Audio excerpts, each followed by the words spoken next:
Thermodynamics ऊष्मागतिकी के अंदर हम काफ़ी कुछ वीडियोस देख चुके हैं। नहीं देखे हों तो आप पहले की वीडियो देख सकते हैं। आज हम बात करेंगे ऊष्मा इंजन और कार्नो इंजन के क्वेश्चंस देखेंगे और उनके ऊपर डिपेंडेंट न्यूमेरिकल्स देखेंगे। तो वो देखने से पहले बेसिक सी बातें हैं वो देख लेते हैं। वैसे आप ये सब पढ़ चुके हैं, पर एक बार फिर देख लेते हैं यहाँ पे कि ऊष्मा इंजन क्या है, कार्नो इंजन क्या है और उनका फॉर्मूला देख रहे हैं। बाकी डिटेल में हम नहीं जाएंगे इतना, हम केवल इनके क्वेश्चंस और न्यूमेरिकल सॉल्व करेंगे फिलहाल। थ्योरी में हम इतना नहीं घुसते हैं। वैसे सभी आपको ये सब आपकी बुक्स में, नोट्स में सब आपको पहले से अवेलेबल होगा, इसलिए इसके पीछे टाइम नहीं दे रहे अपन अभी। केवल देख रहे हैं एक बार कि क्या होता है। तो ऊष्मा इंजन ऐसी युक्ति है जिसके द्वारा ऊष्मा को कार्य में परिवर्तित किया जाता है ना। यह परिवर्तन लगातार चलता रहता है। कुल मिला के इंजन की बात हो रही है जिसके अंदर आप कोई भी पदार्थ देते हो जो ऊष्मा उत्पन्न करता है और उस ऊष्मा से आप क्या करते हो, कोई ना कोई कार्य करते हो, है ना। पेट्रोल डालते हो गाड़ी में तो गाड़ी आपकी दौड़ती है और आपको वो वर्क के रूप में, वो जो ऊष्मा प्राप्त की वो वर्क के रूप में आपको मिलती है ना। तो ये सभी क्या कहलाते हैं, कार्यकारी पदार्थ कहलाते हैं। पेट्रोल, डीजल, आपका जो भी एलपीजी वगैरह आप यूज़ करते हैं गाड़ी में वो, है ना। इसके अलावा आपको तीन चीज़ें आपको देखने को मिलती हैं। एक स्रोत होता है, एक सिंक होता है और एक कार्य होता है ना। स्रोत क्या होता है, जहाँ पर निरंतर ऊष्मा प्राप्त की जाती है उसे स्रोत कहते हैं। इसको ऊष्मा का भंडार भी कहा जाता है। इससे ली गई ऊष्मा Q1 से व्यक्त करते हैं। सिंक क्या होता है, तो यह निम्न ताप का भंडार होता है जिसमें कुछ ऊष्मा उत्सर्जित की जाती है। तो ये ध्यान रखना आप कि स्रोत से तो ऊष्मा प्राप्त की जाती है और सिंक से ऊष्मा क्या की जाती है, सिंक को ऊष्मा उत्सर्जित की जाती है या ऊष्मा दी जाती है ना। तो जिसे Q2 से व्यक्त किया जाता है। तो स्रोत को Q1 और सिंक से हम जो ऊष्मा उत्सर्जित करेंगे उसको Q2 से व्यक्त करते हैं। कार्य, स्रोत से ली गई ऊष्मा का एक भाग पहिए को चलाने में खर्च होता है जिसे कार्य कहते हैं। तो इसका मान कैसे निकालोगे, तो इंजन द्वारा किया गया कार्य W बराबर Q1 माइनस Q2, है ना। यानी कि ली गई ऊष्मा माइनस सिंक को दी गई ऊष्मा, तो जो बचा हुआ है वो क्या है, आपका कार्य। ओके, तो इससे हम इंजन की दक्षता का फॉर्मूला निकालते हैं। इंजन की दक्षता क्या होगी, तो इंजन की दक्षता ईटा से व्यक्त करते हैं। ईटा यहाँ पे ये ईटा, ईटा बराबर क्या होगा, तो किया गया कार्य बटा स्रोत से ली गई ऊष्मा, यानी कि ईटा बराबर W किया गया कार्य बटा स्रोत से ली गई ऊष्मा। स्रोत से ली गई ऊष्मा किससे व्यक्त कर रहे हैं हम, Q1 से, है ना। और सिंक वाला Q2, तो W बटा Q1। या फिर आप इसको W की जगह हम क्या लिख सकते हैं, ये अभी हमने अभी पढ़ा, ये रहा। W की जगह हम क्या लिख सकते हैं, कहाँ गया, ये रहा। W की जगह हम लिख सकते हैं Q1 माइनस Q2, है ना। ली गई ऊष्मा माइनस दी गई ऊष्मा। तो आप W की जगह Q1 माइनस Q2 भी रख सकते हो। तो आपका फाइनल फॉर्मूला बन जाता है ईटा बराबर Q1 minus Q2 upon Q1। और इसको और सिंप्लीफाई फॉर्म में लिखोगे, जल्दी आपसे सॉल्व हो जाएगा। ये आ जाएगा आपका 1 माइनस Q2 अपॉन Q1, है ना। तो ये आ जाएगा आपका 1 minus Q2 upon Q1। Okay, यह आ गई आपकी इंजन की दक्षता का फॉर्मूला।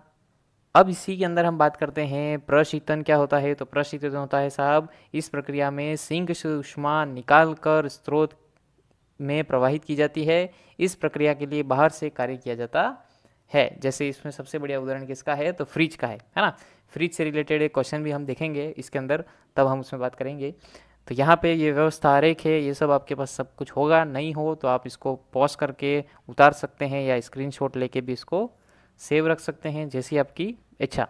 ओके साहब, इसी के अंदर हम एक और बात करते हैं निष्पादन गुणांक की। तो आपको निष्पादन गुणांक पूछे तो अल्फा बराबर Q2 अपॉन W, है ना। Q2 क्या है, तो वही सिंक वाली ऊष्मा, और W क्या है, किया गया कार्य।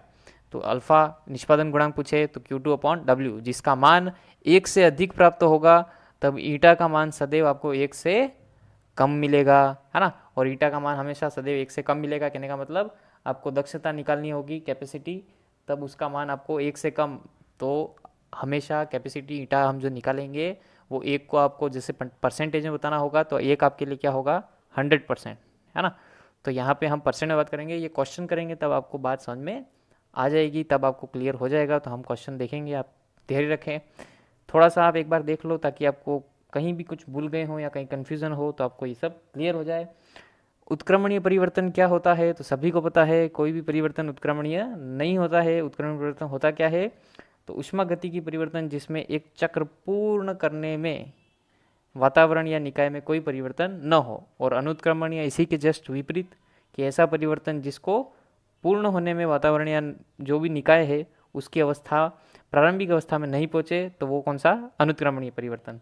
तो अनुत्क्रमणीय परिवर्तन ये सदैव ऊष्मा की हानि होती है, और होती है, आपको सभी को पता है। उत्क्रमणीय परिवर्तन तो संभव ही नहीं है, कुछ ना कुछ ऊष्मा की हानि इधर उधर तो हो ही जाती है ना। वही बात करते हैं। अब आता है कार्नो इंजन। कार्नो इंजन भी सभी ने देख रखा है, पढ़ रखा है, सारे डायग्राम वगैरह आप देख लेना, आपको ज़रूरत हो तो आप उतार सकते हैं, पॉज कर सकते हैं। हम यहाँ पे बात करते हैं, इसके 4 चरण होते हैं, सभी को पता है। 4 चरण में कौन कौन से होते हैं? पहला होता है समतापीय प्रसार, है ना। सेकंड स्टेप में रुद्धोष्म प्रसार, थर्ड स्टेप में समतापीय संपीड़न, और फोर्थ स्टेप में रुद्धोष्म संपीड़न। ठीक है, चारों के अंदर कार्य का फॉर्मूला निकलता है। चारों के अंदर कार्य का फॉर्मूला निकालने के लिए आपको इससे पहले समतापी और रुद्धोष्म प्रक्रम एक टॉपिक है, पढ़ना जरूरी है, जो इससे पहले ही 1-2 वीडियो पहले पढ़ा दिया गया है। तो नहीं पढ़ा हो तो आप देख सकते हैं, उसके अंदर उसके क्वेश्चन भी हमने किए हैं। तो यहाँ पे उसी का फॉर्मूला लगाते हैं, उसी कार्य का फॉर्मूला लगता है। तो समतापी प्रसार में आपने ध्यान दिया होगा, समतापी के अंदर कार्य का फॉर्मूला होता है RT log V2/V1, है ना। 1 था तो सभी के लिए 1 लगा दिया है। तो हमेशा ध्यान रखें, प्रसार में कार्य जो होता है वो पॉजिटिव आता है, प्लस वाला। और जैसे रुद्धोष्म प्रसार है तो यहाँ पे भी कार्य क्या आएगा? पॉजिटिव वाला। रुद्धोष्म के लिए जो कार्य का फॉर्मूला लगता है वो लगाया है RT1 - T2/γ-1। ये रुद्धोष्म और समतापी प्रसार जो प्रक्रम हम पढ़ चुके हैं, वही फॉर्मूले हैं। इनके ऊपर काफ़ी क्वेश्चन किए हैं, नहीं देखा हो तो पहले देख सकते हैं। अब इसी के अंदर फिर समतापीय संपीड़न और रुद्धोष्म संपीड़न। तो संपीड़न में हमेशा कार्य किसमें आएगा? नेगेटिव में, है ना। तो यहाँ पे लिखा भी रखा होगा कि ऋणात्मक चिन्ह किसको दर्शाता है? दी गई ऊष्मा को दर्शाता है ना। संपीड़न में ऊष्मा दी जाएगी, तो यहाँ पे संपीड़न में हमेशा कार्य किसमें आएगा? नेगेटिव। फॉर्मूला वही रहेगा आपका, समतापीय है तो RT log V2/V1 की जगह यहाँ पे क्या आ जाएगा? V4/V3, है ना। और यहाँ पे चतुर्थ चरण में रुद्धोष्म संपीड़न, वही नेगेटिव और फॉर्मूला वही। ओके साहब। अब यहाँ पे इसी का आप ग्राफ से भी दर्शा सकते हो, ये आपका ग्राफ है। ये भी काफ़ी जगह पूछा जाता है, कहीं आपको न्यूमेरिकल्स में भी काम आ सकता है। वस्तुनिष्ठ प्रश्न जो होते हैं MCQs, उसमें भी डायरेक्टली ग्राफ 4 ऑप्शन देके पूछा जा सकता है, और आपके थ्योरिकल एग्जाम में भी बहुत काम आता है। तो आप ध्यान रख सकते हैं। मेन हमको ज़रूरत पड़ेगी वो है दक्षता के फॉर्मूले की, है ना। तो यदि कोई भी इंजन उच्च ताप T1 और निम्न ताप T2 के मध्य कार्य करता है, तो अभी ऐसे क्वेश्चन हम बहुत देखेंगे। तो इसी के अंदर उच्च ताप T1 तथा निम्न ताप T2, उच्च ताप T1 तथा निम्न ताप T2, ये ध्यान रखना, है ना, क्योंकि अभी बहुत काम पड़ेगा। T1 और T2 अब कैसे कहाँ से आए पता नहीं चलेगा आपको क्वेश्चन में। तो हमेशा ध्यान रखें, उच्च ताप कौन सा है? T1, और निम्न ताप कौन सा है? T2 के मध्य कार्य करता है। तो उसकी दक्षता का जो फॉर्मूला होगा, ईटा बराबर 1 - T2/T1। तो ईटा बराबर 1 - T2/T1 होगा। इसी के अंदर एक लास्ट जो बहुत अच्छी बातें हैं जिसके ऊपर क्वेश्चन बन जाते हैं, कि जैसा पहला कह रहा है पॉइंट, कि वातावरण या सिंक का ताप जितना कम होगा दक्षता उतनी अधिक होगी। इसका मतलब सर्दियों में, यानी कि जब बाहर वातावरण कम होगा, सर्दियों में सीधी सी बात है, बाहर वातावरण कम होगा, ठंड होगी, है ना, तो गाड़ियों की इंजन की दक्षता बढ़ जाती है। यानी कि ठंड में आपकी जो गाड़ी की कैपेसिटी है वो ज़्यादा आएगी बनिस्पत गर्मी के, है ना। इंजन की दक्षता केवल ताप T1 पर निर्भर करती है और T2 पर निर्भर करती है ना। यानी कि जो दक्षता है वो T1 और T2 टेम्परेचर पर डिपेंड करती है।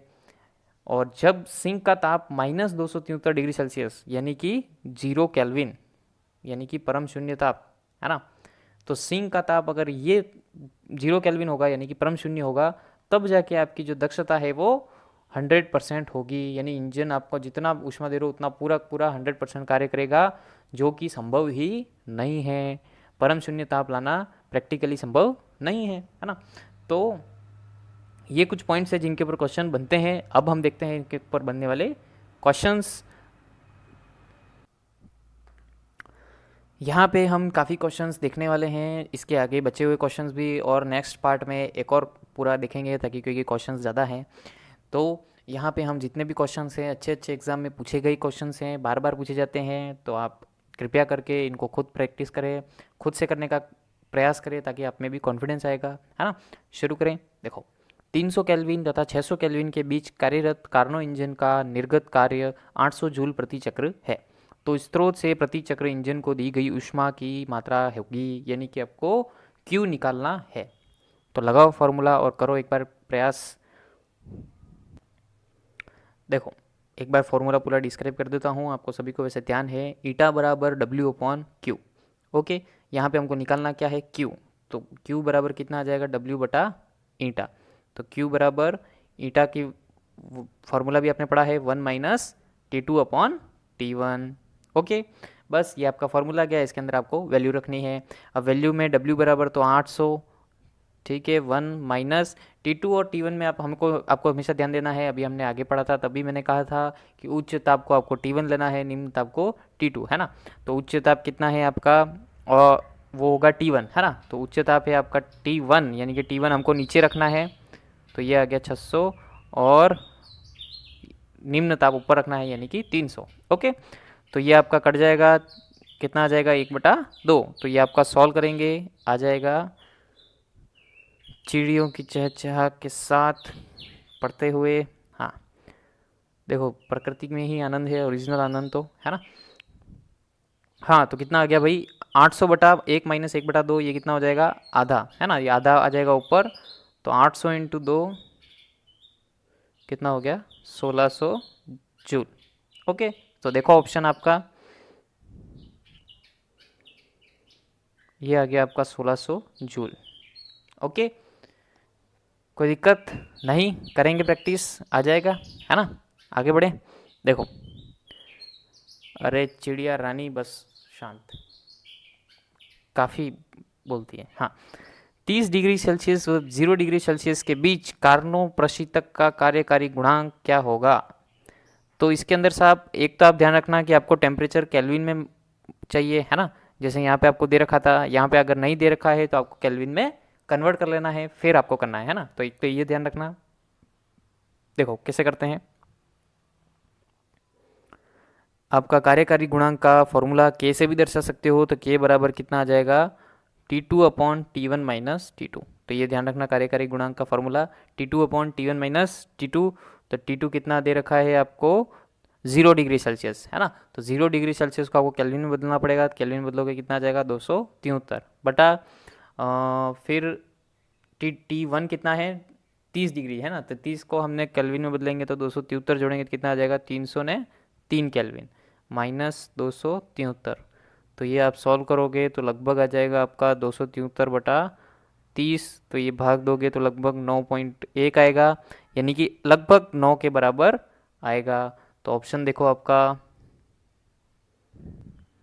ये आ गया आपका C, 9। ओके, कोई दिक्कत नहीं, आगे बढ़े साहब। देखो जैसे जैसे क्वेश्चन करोगे कॉन्फिडेंस आ जाएगा, इजीली आपसे सारे क्वेश्चन हो जाएंगे, है ना। ये सभी क्वेश्चन बहुत अच्छे अच्छे एग्जाम में सभी जगह कई बार पूछे हुए हैं, ये आपके सामने हैं, आप देख रहे हैं, है ना, कि कई बार कई जगह ये क्वेश्चंस पूछे गए।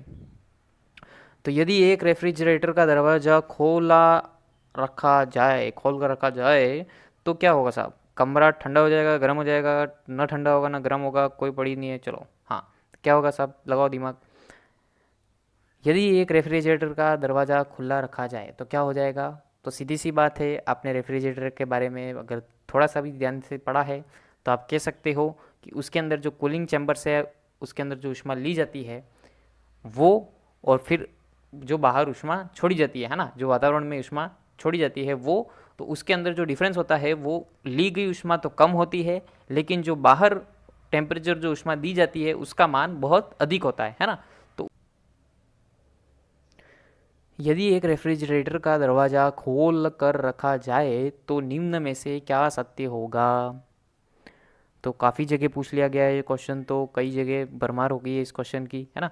तो आपको थोड़ा सा दिमाग लगाना है, क्या करना है, इसके अंदर आपने पढ़ा होगा तो आपको ध्यान होगा कि जो रेफ्रिजरेटर होता है वो कूलिंग चैम्बर से ऊष्मा लेता है और बाहर वातावरण में छोड़ता है, लेकिन जो कूलिंग चैम्बर से वो जो ऊष्मा लेता है वो तो बहुत कम मात्रा में ले पाता है, लेकिन जो बाहर जो ऊष्मा का त्याग होता है, वो बाहर जो छोड़ने वाली ऊष्मा होती है वो बहुत ज़्यादा मात्रा में होती है। कहने का मतलब, लेता तो कम है लेकिन देता बाहर बहुत ज़्यादा है ऊष्मा, है ना। इसका मतलब अगर उसको खुला रखोगे तो उतना ही ज़्यादा वर्क होगा, उतना ही ज़्यादा उससे चैम्बर को उसको ठंडा करने के लिए उसको जितने लेगा तो कम, लेकिन वातावरण में उसका जो ऊष्मा है वो बहुत अधिक मात्रा में छोड़ना चालू कर देगा। इसका मतलब आपका जो टेम्परेचर, रूम का टेम्परेचर है वो क्या हो जाएगा, गर्म।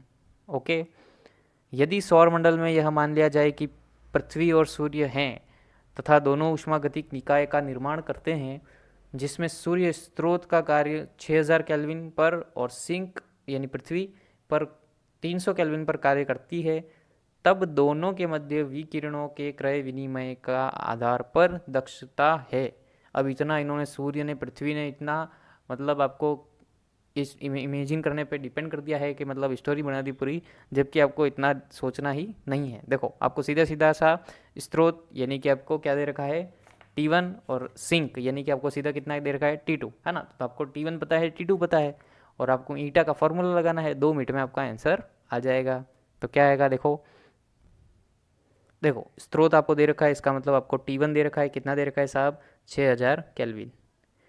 आपको सिंक का यानी कि T2 दे रखा है, कितना दे रखा है, 300 केल्विन। तो बस ईटा का फॉर्मूला लगाना है। ईटा बराबर कितना आ जाएगा, 1 माइनस T2 अपॉन T1। तो कितना आ जाएगा, 1 माइनस T2 यानी कि 300 अपॉन T1 यानी कि 6000। तो ये इसको आप सॉल्व करोगे, कितना आ जाएगा, 1 माइनस 1/20 यानी कि ये आ जाएगा 1 माइनस 0.05 यानी कि इसको सॉल्व करोगे ये कितना आ जाएगा, 0.95, है ना।